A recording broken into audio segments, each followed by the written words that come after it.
नमस्कार, मी अनिल उपाध्ये. शिवसिद्ध बातमीपत्रात आपलं स्वागत आहे. पाहूया आजची बातमी. पंचगंगा सहकारी साखर कारखान्याच्या हातकणंगले तालुक्यातील हेरले इथं शेती पाणीपुरवठा योजनेच्या पंचगंगा नदीकाठी असलेल्या जॅकवेलमधील मोटर पंप स्टार्टरची मोडतोड करून त्यामधील कॉपर व इतर कॉन्ट्रॅक्ट स्पेअर्सची अंदाजे ₹90,000 इतक्या किमतीच्या साहित्याची चोरी केलेली आहे.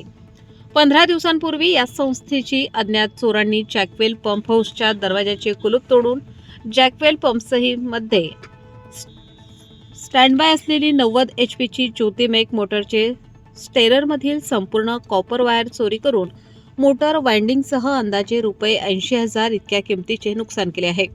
पण हातकणंगले पोलिसांनी याची तक्रारच नोंद करून घेतली नाही आणि घटनेचा पंचनामाही केला नाही. त्यामुळे चोरट्यांना पाठबळ मिळत आहे. अशा अनेक मोटारीमधील कॉपर वायरच्या चोऱ्या झालेल्या आहेत, पण याची दखल पोलीस घेत नाहीत. म्हणजे या चोरांचे आणि पोलिसांचे काय लागेबांधे आहेत असा प्रश्न आता शेतकरी उपस्थित करत आहेत. आजच्या चोरीमुळे हेरले आणि माले या 100हून अधिक एकर शेतीचा पाणी पुरवठा ठप्प झालेला आहे. सध्या शेतीला दिवसा वीज पुरवठा होत असल्याने शेतकरी रात्री शेतीकडे फिरकत नाही. त्यामुळे चोरांचे आयते फावलेले आहे. या परिसरात वारंवार चोऱ्यांमुळे शेतकऱ्यांचे आर्थिक कंबरडे मोडले असून पोलिसांच्या बेजबाबदारपणामुळे शेतकऱ्यांच्या आर्थिक नुकसानीमध्ये वाढ होत आहे. अशा घटनांबाबत शेतकरी संघटितपणे नवीन जिल्हा पोलीस प्रमुख निलोत्पल बसू यांच्याकडे तक्रार करणार असल्याचे खात्रीशीर वृत्त आहे.